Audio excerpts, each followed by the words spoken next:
Muchas gracias, doctora Clark, por su presentación y por la invitación a este simposio. Muchas gracias, académicos y público en línea. Es un honor para mí estar con ustedes el día de hoy presentando esta plática. Como ya lo mencionó la doctora Clark, hablaremos sobre la importancia de la composición corporal en niños y adolescentes. Gracias. Bueno, este va a ser el contenido de la plática del día de hoy. Y me gustaría comenzar presentándoles un caso clínico que considero puede ilustrar de manera clara la relevancia de la composición corporal en pediatría. El caso trata de un paciente masculino de 7 años de edad que acude a consulta por primera vez. Durante la evaluación inicial se realiza la antropometría básica, considerando la medición del peso, la estatura y calculando el índice de masa corporal.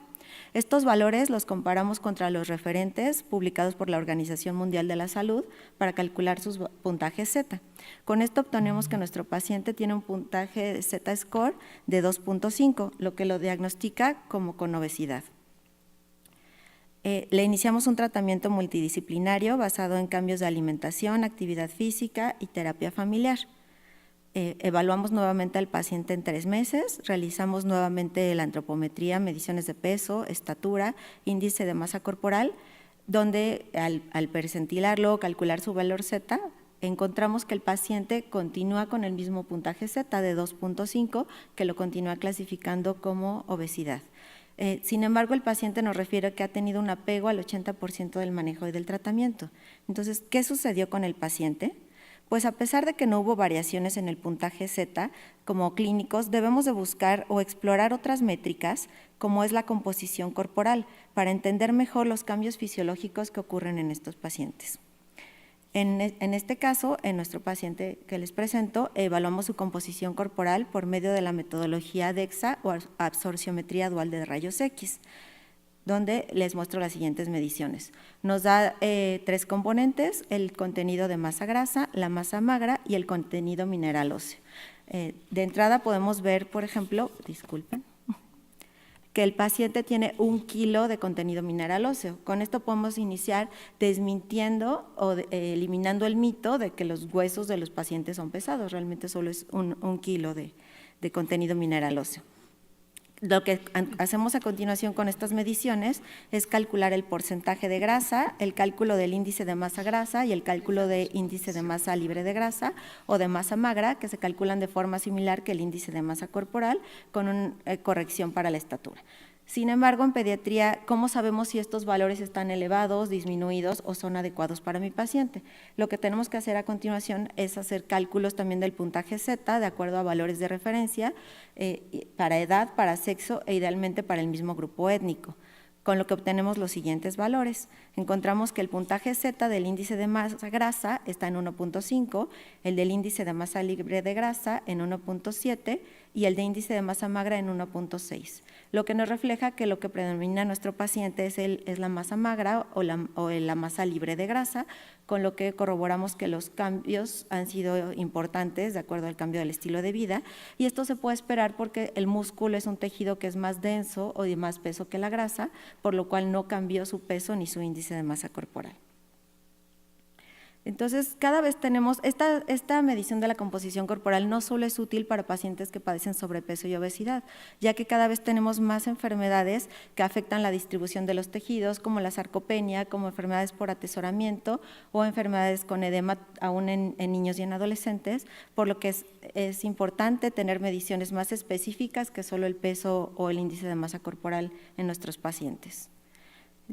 Por lo que vamos a definir qué es la composición corporal. Existen diferentes métodos o modelos para medir la composición corporal. El día de hoy nos vamos a enfocar al modelo clínico, donde nos va a distribuir el cuerpo humano en diferentes componentes, como pueden ser el tejido graso o la masa magra o muscular, el agua corporal total y el contenido mineral óseo. Para estimar estos tejidos o componentes vamos a tener diferentes modelos, unos relativamente sencillos, donde vamos a dividir el peso corporal en masa grasa y en masa libre de grasa, que se denominan modelos de 2 compartimentos. Posteriormente vamos a tener los de 3 compartimentos, como el del ejemplo que les presenté, o modelos más complejos de 4 compartimentos, donde también estiman el contenido mineral, el contenido proteico, el agua corporal y el tejido adiposo. Otro reto al que nos enfrentamos al medir la composición corporal es que esta va a ser dinámica. Quiere decir que va a cambiar a lo largo de la vida y también va a cambiar entre sexos, por hombres y mujeres, y son cosas que tenemos que tomar en cuenta al interpretar los resultados de la composición corporal. Para poder estimarla o medirla, vamos a tener diferentes modelos o diferentes metodologías, desde sencillas a complejas, desde bajo costo hasta muy costosas, y todas dependiendo o requiriendo diferente nivel de capacitación del evaluador o de la persona que la va a determinar. Los más comúnmente utilizados hoy en día o en la práctica rutinaria van de la antropometría, que puede estar al acceso desde el primer nivel de atención, seguido por la bioimpedancia eléctrica multicomponente, o la absorciometría dual de rayos X, que en algunas ocasiones la consideran como un estándar de referencia, ya que es de las que nos da más compartimentos, nos puede estimar en una sola medición hasta 3 compartimentos, y también nos puede estimar una composición por segmentos, como la veremos más tarde. Y el estándar de oro para esta composición corporal se denomina el modelo multicomponente o de 4 compartimentos, donde a partir de diferentes mediciones con diferentes metodologías, el estándar de oro para cada una de estas es que nos estima el tejido adiposo, usando, por ejemplo, el BOD-POD o desplazamiento de aire por pletismografía para el volumen corporal, la dilución de isótopos de deuterio para el agua corporal total, la absorciometría dual de rayos X para estimar la masa ósea. Y como les comentaba previamente, estas mediciones vamos a tener algunos métodos o algunos equipos que nos van a poder estimar la composición corporal por total para el cuerpo completo y también por segmentos, que puede ser de utilidad para ciertas patologías donde tenemos una distribución diferente en los pacientes. Entonces vamos a tener como modelos de 2 compartimentos al BOD-POD, al desplazamiento dilución de agua de isótopos de deuterio, y vamos a tener como modelos que pueden estimar segmentos a la antropometría, a la bioimpedancia, a la absorciometría dual de rayos X y a la tomografía o la resonancia magnética. Y lo que sigue a continuación, ¿estos métodos son válidos para usarse en niños y en adolescentes? Pues también nos dimos nosotros a la tarea, como grupo de trabajo, a validar estos métodos en población pediátrica mexicana, los comparamos contra el estándar de referencia o el modelo multicomponente, y como pueden ver a continuación, estos modelos tuvieron una alta correlación contra el estándar de referencia, correlaciones por arriba de 0.9, lo que quiere decir que aunque sean métodos sencillos, si se hacen con una buena capacitación, pueden ser útiles para evaluar a niños y adolescentes mexicanos. Lo importante es que estos métodos tienen cierto rango de sesgos. ¿Qué quiere decir? Que algunos me van a sobreestimar y otros me van a subestimar el contenido de grasa de los pacientes. Esto quiere decir que los métodos no son intercambiables entre sí. Quiere decir, si yo mido hoy a un paciente con antropometría, es con esta misma medición que tengo que continuar la monitorización de mi paciente y no puedo cambiarlo a otro método ahora, como una bioimpedancia o como a un DEXA. Y como les comentaba previamente, lo ideal es contra qué voy a comparar, ya una vez que mido a mi paciente, contra qué voy a comparar estos valores. Lo ideal es contra un niño de la misma edad, del mismo sexo e idealmente de una población similar a la de mi paciente. Entonces, también les muestro que tenemos ya valores para niños mexicanos con las 3 metodologías más utilizadas, que es como la antropometría, la bioimpedancia eléctrica multicomponente y la absorciometría dual de rayos X, tanto para masa grasa como para masa libre de grasa o masa magra, y también por segmentos. Y bueno, ¿por qué es importante que contemos o que utilicemos los valores de niños mexicanos para evaluar niños mexicanos? Pues les muestro a continuación este gráfico donde vamos a comparar los valores del percentil 50 o la mediana. En rojo vamos a ver el gráfico de los niños mexicanos, este es para tejido adiposo o índice de masa magra, para mujeres, para hombres, y podemos encontrar que tanto el comportamiento de las curvas como los valores puntuales son diferentes entre poblaciones, lo que respalda la necesidad de que cada grupo étnico o cada población tengamos nuestros propios valores de referencia. Esto es para tejido índice de masa grasa y esta es para el índice de masa magra, donde podemos ver que también somos distintos. En la línea roja encontramos a los mexicanos, donde pues tenemos bajos valores de masa magra respecto a poblaciones como de Estados Unidos o de Inglaterra. Entonces, ¿Qué ganancias o qué beneficios tengo al utilizar la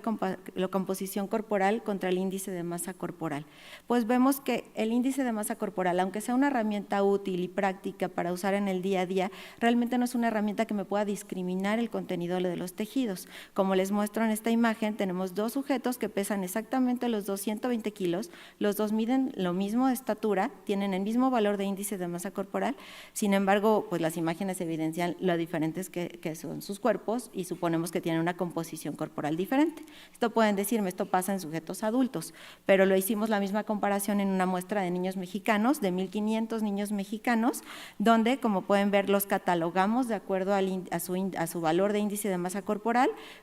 El primer grupo en la parte superior es los niños que tuvieron un peso normal, después los que tuvieron sobrepeso y después obesidad y peso bajo de acuerdo al índice de masa corporal, encontrando en el eje de las Y el valor de adiposidad, ya sea porcentaje de grasa o el índice de masa grasa, encontrando que en el grupo de los niños de peso normal, el 15% de los niños y 18% de los adolescentes tenían valores de tejido adiposo similares a sus pares con sobrepeso o con obesidad, un poco menor para el índice de masa grasa, pero como pueden ver hay errores en el diagnóstico o al utilizar el índice de masa corporal. Me está catalogando como sanos a niños que ya tienen una adiposidad incrementada y son niños que estamos dejando de evaluar o estamos dejando de hacer intervenciones que los pudieran beneficiar si solo utilizamos el índice de masa corporal para su evaluación. Bueno, y con esto me gustaría concluir con algunos mensajes que quisiera que nos llevemos a casa. Uno de estos es que la medición o la estimación de la composición corporal me va a aportar más información para la práctica clínica que únicamente medir el índice de masa corporal, que los métodos para estimar la composición corporal no son intercambiables entre sí, que al estimar la composición corporal en pediatría es importante compararla contra valores de referencia para la misma edad, sexo e idealmente una población similar a la de mi paciente, que van a existir diferencias importantes en la composición corporal de niños y adolescentes mexicanos respecto a las publicadas para otras poblaciones como Estados Unidos, Reino Unido, India y Corea, y que es importante cuando yo seleccione el método de composición corporal que voy a utilizar en mi práctica clínica, que sea el que mejor se adapte al contexto clínico de mi paciente, de mi capacidad de capacitación, así como de poder estar monitorizando a mi paciente con este mismo método. Pues les agradezco mucho su atención, la invitación, y aquí les dejo una liga o el QR por si quieren acceder a los valores de referencia de los niños mexicanos que están abiertos y disponibles para que puedan ser utilizados en el día a día. Muchas gracias.